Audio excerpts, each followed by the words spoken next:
I'm going to demonstrate spinning on a Jensen Tina. This was the first castle wheel that Jerry Jensen made, the first type of castle wheel he made, and it has really good action. I'm spinning some carded Coopworth. I always go with white. I always go with carded when I'm trying to get used to a new wheel, even if that wheel is really easy to spin on.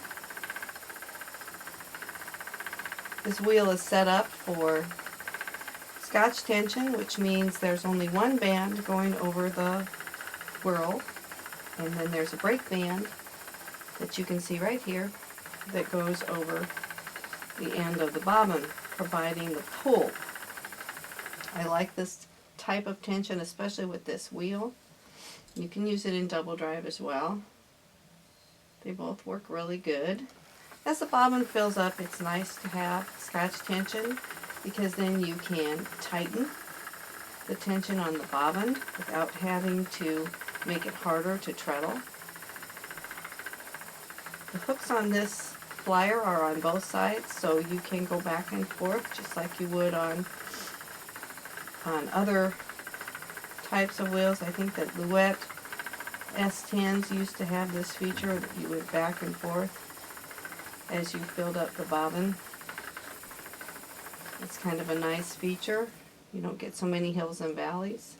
So you can just take it from one hook to the next hook over on the other side, which is offset by just a little bit, and it'll fill up there.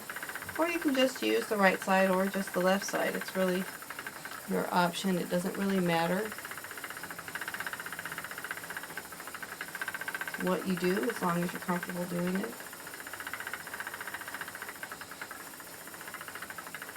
This wheel does make a slightly more noise when it's in single drive as opposed to double drive. It's virtually silent in double drive.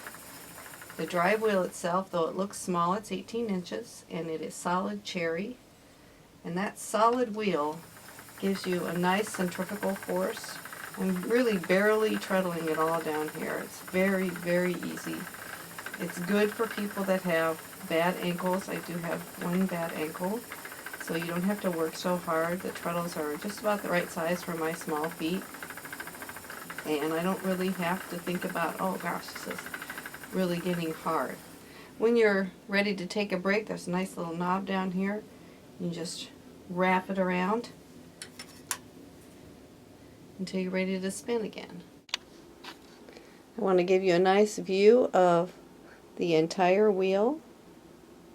Those two treadles down there that are so effortless to treadle on, and then here's a nice view of the back side of the wheel. Oh, there's my shirt laying on the floor. I'm so untidy, and you can see that the whirls will screw right into the side. Everything works on this wheel. Everything's all together. It's compact. You don't have to have a lot of equipment all around. I wanted to give you another view, which includes the treadling. So here we go. You do not have to touch the wheel to get it to start. It really starts up easily. I am a left-handed spinner, so I spin, even though I'm right-handed, I spin with the fiber to the left. Some people spin with the fiber to the right. You could easily, if you're a right-handed spinner, I'm going to probably lose this, but we'll never know till we try. Here I'm spinning like a right-handed spinner. So you can do it either way just as comfortably on this wheel. You can spin right in front of the wheel if you wish. The American short draw, that's where you pull out a little bit of fiber at a time. You sort of hold it back here gently, and then so you can spin right in front, to the left, to the right, whichever way is most comfortable for you. You probably want to develop multiple ways of spinning, especially if you're like me and you spin for really long hours. You can see that hopefully you can see that my heels are sort of hanging off the end of these treadles. You don't have to put your foot all the way on the treadle. In fact, it works better if you just sort of let your heel hang off. You have a little bit more control. You can see I do not have to reach down to the wheel to get it started. These wheels are the best made wheels I have ever spun on in over 30 years of spinning. They are the best designed and the easiest to spin on.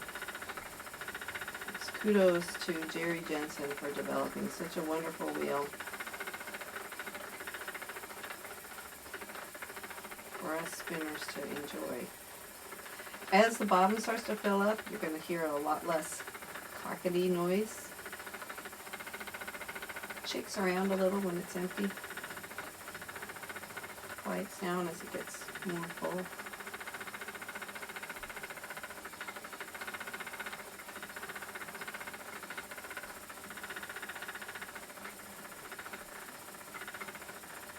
I'm using the smallest whirl here. That's why it's going so fast. There are some wheels, when you put the smallest whirl on, you have to work harder. This wheel is not one of those wheels. It's just as easy to treadle with the largest whirl as it is with the smallest whirl. And that goes to the design of the wheel. You shouldn't have to work harder.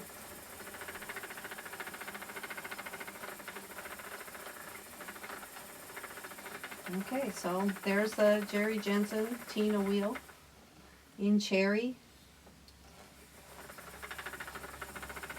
It's already developing a wonderful patina.